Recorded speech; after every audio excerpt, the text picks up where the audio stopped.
Jumping into goal setting without a clear understanding of the present sets the stage for misalignment and missed opportunities. In this episode of This Meeting Sucks, we are going to walk you through part 2 of the third phase in our MeetingMakers framework, aligning, focused on the present. We will discuss the importance of aligning on internal and external realities and take you through our SLOR, otherwise known as SWOT, agenda template, which you can access for free on Session Lab using the link in the description. By aligning on the present, you set a foundation for effective strategic planning and increase the likelihood of achieving your team's goals. I'm your host, Lauren Green, meeting coach and facilitation trainer, here to help you unsuck your meetings one episode at a time. I've helped hundreds of professionals and organizations through leading inclusive, engaging, and productive meetings, and now I'm offering this podcast to help you do the same. Think of this podcast as an ongoing workshop, where each time you tune in, you'll get a bite-sized nugget of knowledge you can apply right away. If you lead meetings or might someday, you're in the right place. Let's make your meetings work. It was a particularly challenging year for one tech company as it grappled with increased competition in the field and a lack of strategic clarity. The new CEO brought our team on board to facilitate a one-day retreat. With 12 leaders present, our goal was to realign and redefine the company's product portfolio while keeping its foundation and enabling growth. The first activity we did was a context map, a visual activity that shows key trends internally and externally. This gave the group context and a high-level foundation for looking at the company's current customers and offerings. We did this customer analysis on a big matrix. We laid out a large 4-foot by 6-foot sheet of paper and invited team members to list all of the customers down the left side and all of the offerings along the top to form rows and columns. The group got to work identifying which customers received which offerings or capabilities. Once the chart was mapped to completion and satisfaction, we invited the group to star opportunities, as in to indicate which opportunities they thought were the best ones to look at for the future. And this transitioned us into a conversation around future possibilities. Visual tools like the context map provide a crucial overview of current trends, while a customers and capabilities matrix enables a deeper understanding of the organization overall. This alignment was a key factor in enabling this group to effectively work towards an aligned future. When a team wants to get people in a room together for goal setting, one of my first questions is the team aligned on the past and the present? In the last episode, we talked about aligning on the past and the importance of having a shared story and experience of the past before the team is ready for future planning. If you haven't listened to that already, I recommend stopping here and going to give it a listen before proceeding. If a group only has one day to get aligned, we might need to go through the past alignment portion more quickly, such as through a presentation with some Q&A or a more detailed review ahead of the main session. But once we've managed to check the box on past alignment, we can turn our focus towards aligning on the present before then looking toward the future. But what does aligning on the present really mean? I like to think of the present in two dimensions, internal and external. We need to first understand what's happening internally to the team and/or the organization, and then externally in the environment we operate in, which can include the broader organization, trends within the industry, and even national or global events that might have a far-reaching impact on the team and their work. Jumping into goal setting without first a clear understanding of the present sets the stage for misalignment and missed opportunities. Without aligning on the present or current state of the internal and external affairs, teams risk setting goals that are disconnected from reality or fail to address pressing issues. It's like trying to navigate a ship without knowing your current location or the surrounding waters. Aligning on the present sets a foundation for effective strategic planning and increases the likelihood of success in achieving the outcomes and meeting customer needs. Internally, aligning on the present means acknowledging and addressing factors like team dynamics, organizational culture, resources, capabilities, and challenges. It involves taking stock of strengths to leverage and weaknesses to mitigate, as well as identifying any internal barriers that may impede progress towards goals. Externally, aligning on the present requires a keen awareness of the broader context in which the organization operates. This includes staying informed about industry trends, market conditions, the competitive landscape, regulatory changes, and technological advancements that may impact strategic direction and decision making. Aligning on the present is best done through the use of visual templates. If you've ever done a SWOT analysis, strengths, weaknesses, opportunities, and threats, this is a perfect example of a visual tool that can facilitate a current state conversation. I like to swap out weaknesses with limitations and threats with risks, as I find this language is a little easier to work with. For each area, consider a different question. For strengths, what is currently working well that we could build on? For limitations, what is holding us back that we need to address? For opportunities, where are there opportunities based on both our strengths and limitations? And for risks, what's at risk if nothing is done? This last one lights the fire of action. It's fairly easy for anyone to pick up and facilitate an impactful SWOT, or as we call it, SLOR conversation. We will go into this method in more detail shortly when we talk through the agenda. We also love the Grove's context map that we'll link to in the description, which gives you a template for mapping both internal trends such as technology needs and external trends like political factors. You could even generate your own context map ahead of a meeting through pre-interviews or surveys of meeting participants and put summaries of the answers on a chart for display. Another framework for looking at trends is the PESTLE model, that's PESTLE model, from Francis Aguilar, which stands for Political, Economic, Social, Technological, Legal/Policy, and Environmental, the PESTLE model. You could even add customers to this if appropriate. In any case, you need to decide if it's more important for your team to focus on internal trends, external trends, or both, and if there is a particular framework such as PESTLE or SWOT that will help have this discussion most effectively. If you don't have a full day for your strategic planning session, doing this in advance as a survey and then presenting the results in the form of a context map or a SWOT analysis diagram may be your best option. However, being able to have this conversation in a room together or online enables team members the opportunity to bounce ideas off of each other, bring their unique perspectives together, and make connections that are not possible in a pre-meeting survey.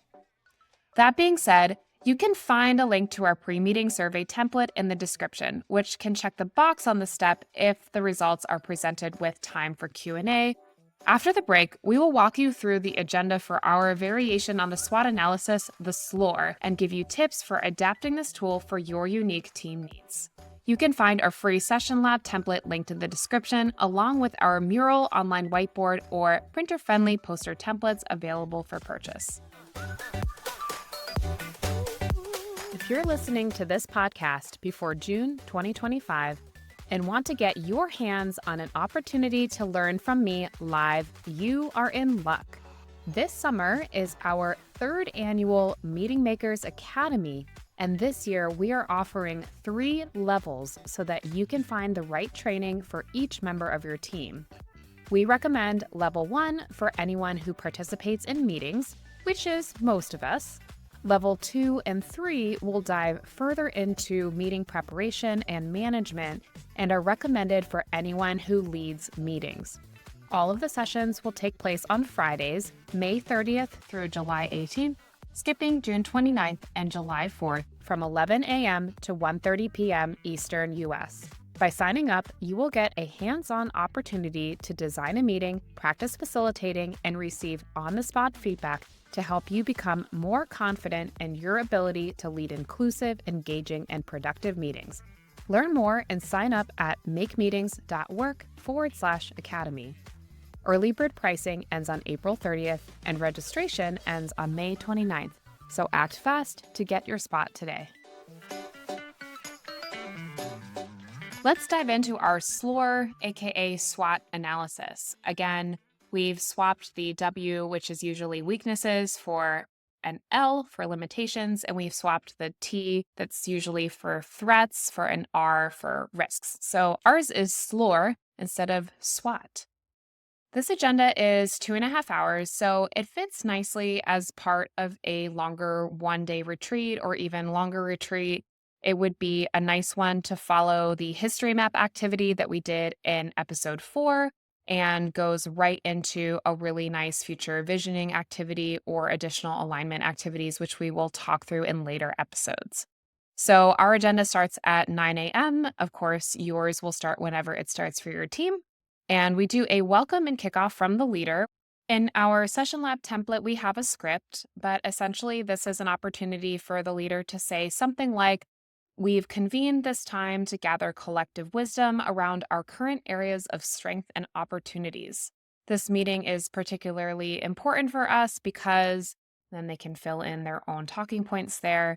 And by the end of the time together, the goal is to, and then they can add additional thoughts. It's also important for the leader to encourage everyone to actively participate and engage and share what they feel comfortable sharing. Then we've got a 5-minute overview of agenda and agreements. And if you listen to season 1, you know we always include an opening with the outcomes and then agenda and, of course, agreements. We've given a couple recommended meeting agreements in our session lab agenda, but you can feel free to use the agreements that you feel like might be right for you. In our agenda, we include seek to understand as an agreement, as in we invite you to seek to understand before being understood. We also include the principle of the beach ball. Everyone sees a different color when they look at a beach ball, but we're all looking at the same thing. That one's all about honoring different perspectives. And then GEPO, which stands for Good Enough Press On. Then we've got about 15 minutes to do introductions. If people don't know each other and are in the room for the first time together, then it's a good idea to have them share their name and their role. Or if it's a group that already knows each other, they can use this time to do a quick check-in. As a general rule for introductions or a check-in, we always recommend going first and demonstrating so people can model about how much time they should take just so that they don't get overly long-winded and you can actually get through everybody. And then as a little bit of an energizer or warm-up, invite each member to share one hope for the meeting or one strength or area of opportunity that they've been thinking about in advance for the meeting. So let's jump into our SLOR analysis. Explain the purpose of the SLOR analysis and that we, as a group, should frame our conversation in the current state. For example, the purpose of a SLOR analysis is to understand our current areas of strength and opportunity so we can do more of what works and less of what doesn't. This is also an opportunity to explore trends, both internal and external, that shape our work. Walk through the template and define each box. Strengths. These are the current strengths and positive trends. These are things we are doing well and trends that are working in our favor. Limitations. Current barriers or weaknesses. These are things that we are not doing well or trends or barriers that are holding us back. Opportunities. Strengths that we could scale or build on and limitations we should consider addressing. Risks. Comments about what's at risk if we don't do anything. Why is it important to take action on our opportunity areas? Invite participants to silently brainstorm strengths and limitations and work on their own for about 5 to 10 minutes. Then invite participants to work in pairs or small groups to combine their thoughts into 3 to 5 stickies or the online equivalent for each of the categories for another 5 to 10 minutes. The categories being strengths, limitations, opportunities, and risks.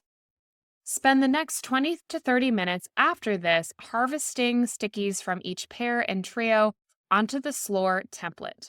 We recommend doing this one category at a time. So starting with strengths, you're going to invite one group to share one of their strengths. And then let other groups know that if they have that same one on their list, they should remove it so that there are no duplicates. After that one group has shared one strengths, ask, does anybody have any strengths that relate to this one? And then if people raise their hand, invite them to share what they wrote down and group things together to form a cluster. Then, once one cluster is done, you go back to that first group and say, what's another strength that you have? Again, other groups can remove their duplicates, ask if they have any that are related, and form clusters. You don't have to go back to the first group each time. You can start with other groups, but this is the cluster as we go method. And then you're going to repeat the same method for the limitations. Then, for about 5 minutes, you're going to invite participants to dot vote, or whatever the online equivalent of voting is that you have access to, on their top 1 to 3 strengths that they think are areas to consider scaling, and their top 1 to 3 limitations that they think ought to be addressed. So this just gets those first 2 categories, the S and the L, down to the top 1 to 3 for each category.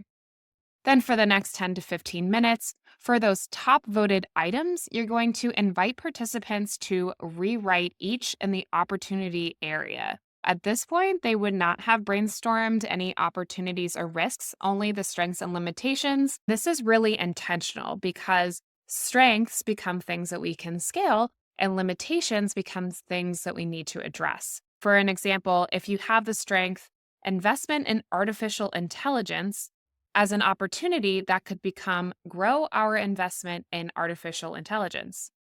And if you had decreased employee retention as an example of a limitation, as an opportunity, that could become invest in employee engagement. So you're kind of flipping everything into that opportunity area.